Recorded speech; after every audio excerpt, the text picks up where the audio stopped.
Well, it seems as though it's been exactly 5 minutes since the last time YouTube managed to fuck up massively, and now we have a brand new addition to the Adpocalypse.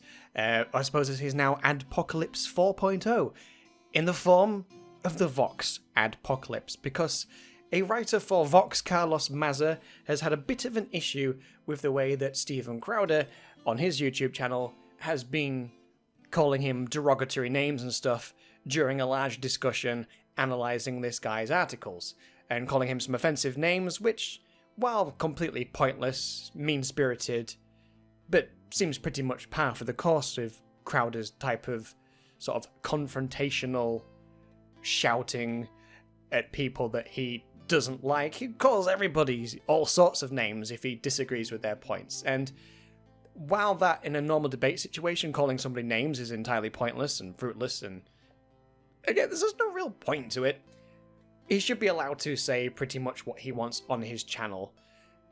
People should be allowed to be as offensive as they want within reason if it's not actually hate speech. And that's a very, very tricky subject, which I'm not going to get into, but I guess I have to slightly for the sake of this video.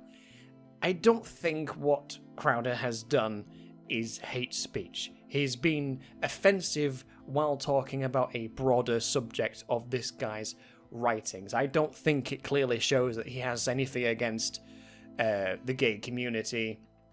I don't think it suggests that he has any problem with Latinos, or he wouldn't have friends, family, and staff from different ethnic backgrounds if he was genuinely a racist or homophobic person. And what Carlos has now essentially done is drop a nuke on all of YouTube because one person has really upset him with some mean words. Again, regardless of what you think of Steven Crowder and him being offensive, this is not really the point. The point is that Carlos does have a bit of a mantra about taking people out if he doesn't like them. He has not very long ago tweeted about how deplatforming works and they should use it more aggressively, because this is how you silence critics, you get them kicked off platforms, you don't discuss with them, try and bring them round to your way of thinking, or have an open debate.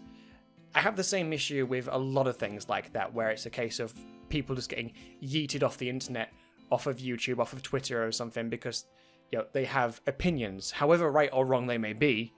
They should be able to openly discuss them so they can be criticised by the public at large or whoever else. You don't challenge Nazis or racists or whatever by deplatforming them. All you do is you drive them underground, and that is not a good thing. If you drive them underground so they have to all meet up together somewhere in secret, all you do is give them an echo chamber. And all you do is empower them even more, because they can use that as an excuse to be like, look, X is making sure that we get destroyed or removed. See how awful they are. All that does is reaffirm their position, which again, is not a good thing.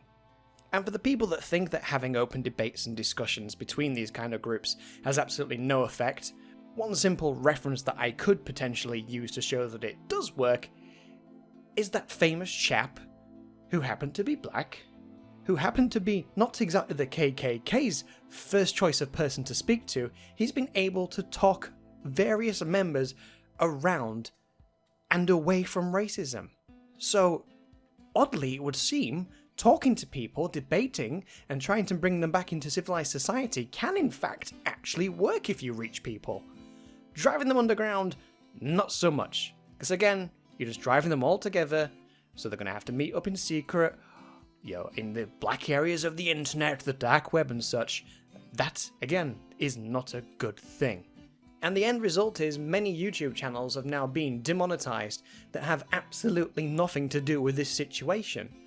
And it seems to be quite a blanket demonetization. People are having it fully removed, not just from a few videos, but fully removed from entire channels. In fact, there's a history channel that deals with, funnily enough, history, that has now been fully demonetized, presumably to do with any of the videos that have been about the history of the Nazi Party or anything like that. Presumably, because it's not like YouTube tells you anything about what you've done wrong. It's always a completely vague statement as to why a video is being demonetized or removed and such. They'll say it's been a violation of something, but they won't tell you what it is, which is really frustrating. Can you imagine if you went to the doctor and the doctor said, yep, you're definitely ill, and you said, well, what is it, doc? And he says, well, I'm not going to tell you. It could be one of these multiple choice things. That's really unhelpful.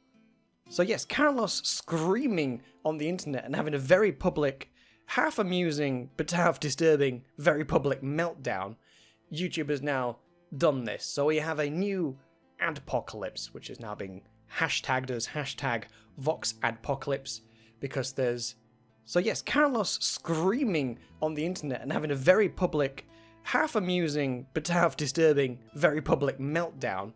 YouTube has now done this. So we have a new Adpocalypse, which is now being hashtagged as #VoxAdpocalypse, because there's no conflict of interest in Vox trying to take down other media organisations on YouTube. No conflict of interest whatsoever there.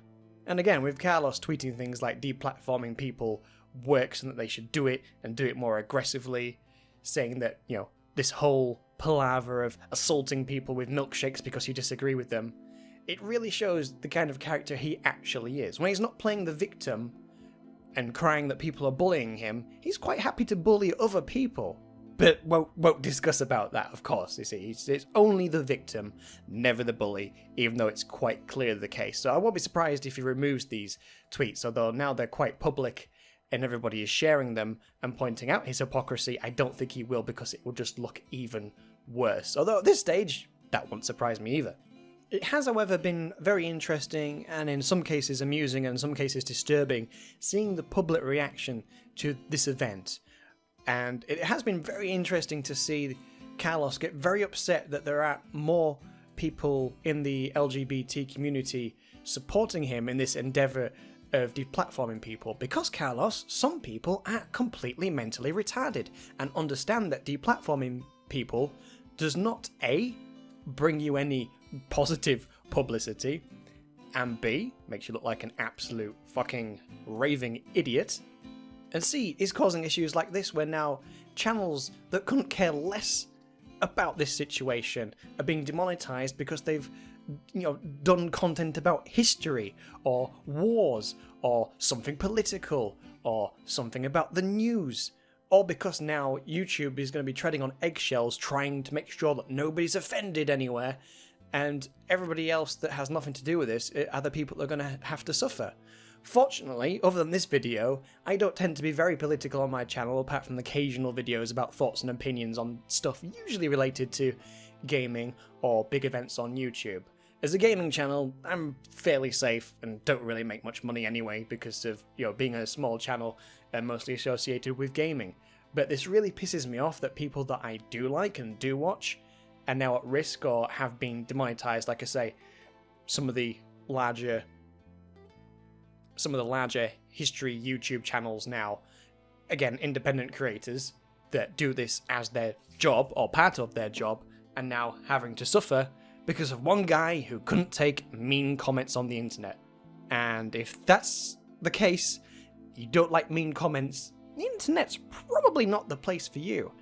And I'm not saying this should be the status quo and that should how it should be, but it's the internet. It's supposed to be free and open, and there shouldn't be restrictions on speech, no matter how offensive. As long as it's not hate speech, inciting violence, anything should go. People should be able to make whatever kind of jokes they want, whatever kind of comments they want, whatever kind of opinions they want to have, whether they be right or wrong, good or bad. And just because I might disagree with some of these comments that people have made, that doesn't mean I hate them, and it doesn't mean that they have to be silenced. Everything should be open for discussion, and everything should be open for debate. That seems to have been lost these days with the far left, who basically see anyone who doesn't agree with them as some kind of horrific, horrible person that must be silenced. And oh boy, should you wish to defend somebody else's right to free speech, apparently this also means that you instantly agree with them. Just because I think Stephen Crowder should be allowed to say what he likes on his YouTube channel does not mean I agree with every single point that he has ever stated in his lifetime. There is that famous saying, although I don't agree with what you say, I will defend your right, I will defend to the death your right to say it. That's exactly my kind of stand. Whether you be far left, far right, centrist, whatever, you should be allowed to say what you want.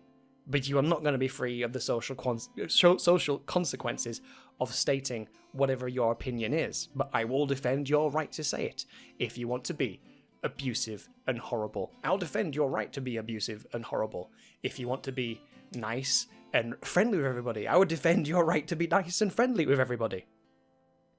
But anyway, I'm going off on a random tangent now.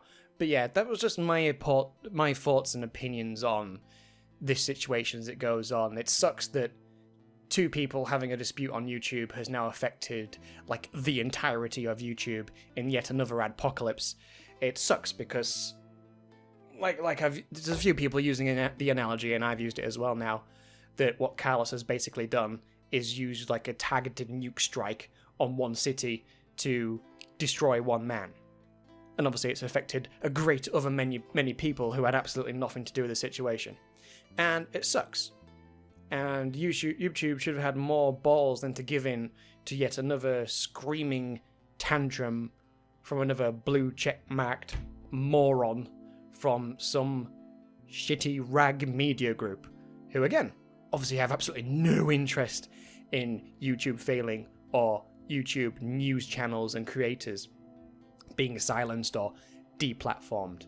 Yeah, no conflict of interest there whatsoever. But what are your thoughts? Let me know in the comments down below. And I'll see you guys hopefully in a more cheerful video sometime soon. But if you do want a good laugh, I would suggest checking out all this chaos on Twitter right now and everywhere else. I imagine everyone, including myself, is going to be giving hot takes as it continues. But yeah, it is interesting and disappointing, but it's pretty much par for the course for YouTube these days. But yeah, it is a shame that once again, one person is causing a massive kerfuffle on YouTube.